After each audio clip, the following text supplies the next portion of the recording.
I hope you are doing well.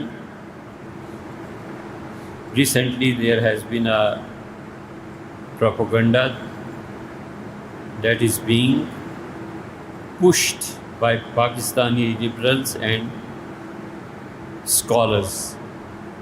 They are trying to prove that Imam Ghazali as an illogical person. اچھا یہ بہت ہے. امام غزالی رحمۃ اللہ علیہ کو غلط ثابت کرنا اور معتزلہ کی حمایت کرنا، یہ جتنے کرتے ہیں نا، ان سے کبھی پوچھنا یار سچ بتاؤ معتزلہ کو کتنا پڑھا ہے.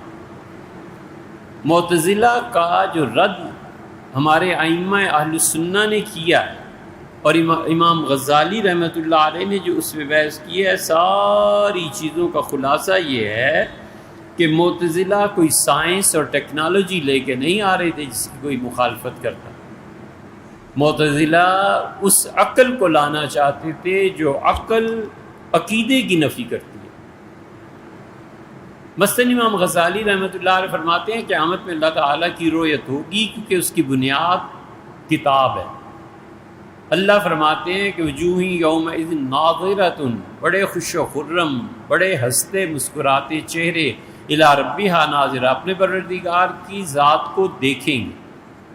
معتزلہ کہتے ہیں جو چیز نظر میں سما جاتی ہے اس میں کوئی جسم ہوتا ہے اور جسم محدود ہوتا ہے، اور اللہ کا اگر جسم ہے تو اس پہ زوال بھی آ جائے گا.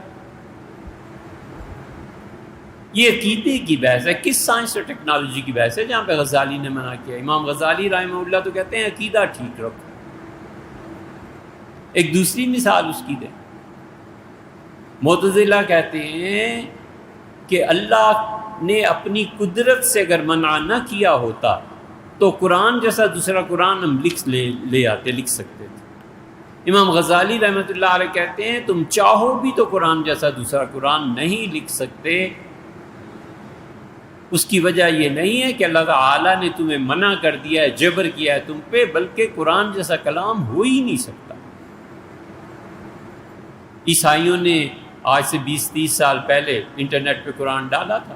لبنان کے عیسائیوں انہوں نے پورا قرآن پاک لکھ کے، سورتوں کے نام لکھ کے انٹرنیٹ پہ دیکھ لیا. اب بھی وہ قرآن ہوگا. ہم نے کئی برس پہلے اس کو پڑھا تھا.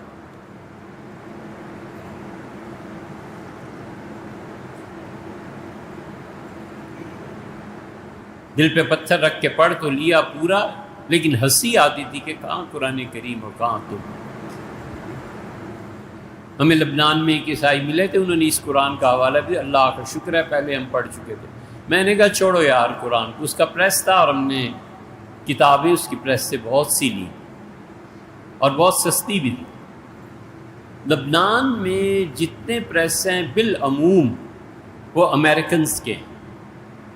امریکن جو تھے تاجر، انہوں نے جب دیکھا کہ مسلمانوں میں یہ کتابیں ہیں جس کی ڈیمانڈ ہے، اہل سنہ کی ہے، اہل تشیع کی ہے، تو انہوں نے امریکہ چھوڑ کے وہاں بزنس شروع کیا اور اس بزنس میں کامیاب رہے.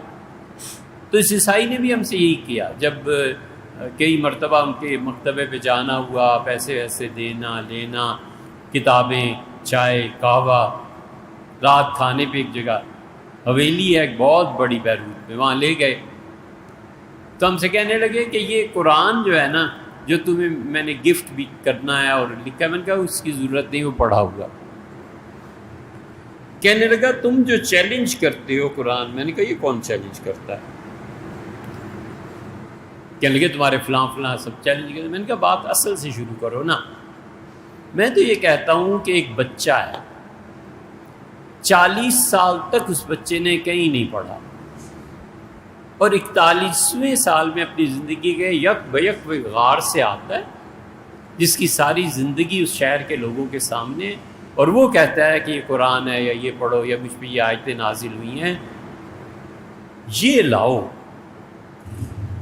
ان کا اللہ تمہیں اور مجھے زندگی دے، 40 سال بعد بھی لے آؤ نا ایسا بچہ جس نے کہیں نہ پڑھا ہو اور غار سے آئے اور کہے یہ ہے قرآن. ایسا بچہ کہاں سے آئے گا؟ میں تو اس قرآن کی اصل پہ بات کرتا ہوں کہ اگر یہ خدا کی وحی نہیں ہے تو بچہ کیسا ہو گیا؟ وہ بچہ کہاں سے بنے گا؟ علیہ الصلوۃ والسلام پورا کھانا اور گھر پہنچانے، ہوٹل میں پہنچانے تک ایک رنگ آتا تھا اور ایک جاتا تھا.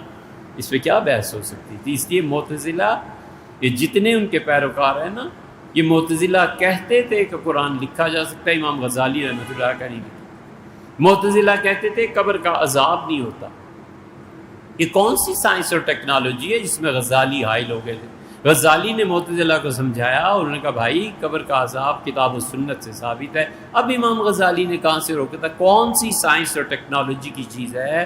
4-5 گنے، عقل کے مسائل گنے، کن مسائل میں عقل میں امام غزالی رحمۃ اللہ نے عقل کی مخالفت کی ہے۔ جہاں بھی ٹکراؤ پیدا ہوتا ہے نا وحی میں اور عقل میں، امام غزالی رحمۃ اللہ علیہ وحی کو ترجیح دیتے ہیں، اور یہ جو لبرلزم اور یہ سب چیز ہے یہ اپنی عقل کو ترجیح دیتے ہیں۔ ہم کہتے ہیں یار شریعت سونا ہے، اسے صرافہ بازار جا کر سنار کے ترازو سے تلواؤ، اور اگر پہاڑ ہے تو مت تلواؤ، اس کے لیے لکڑی کے ڈال پہ جاؤ۔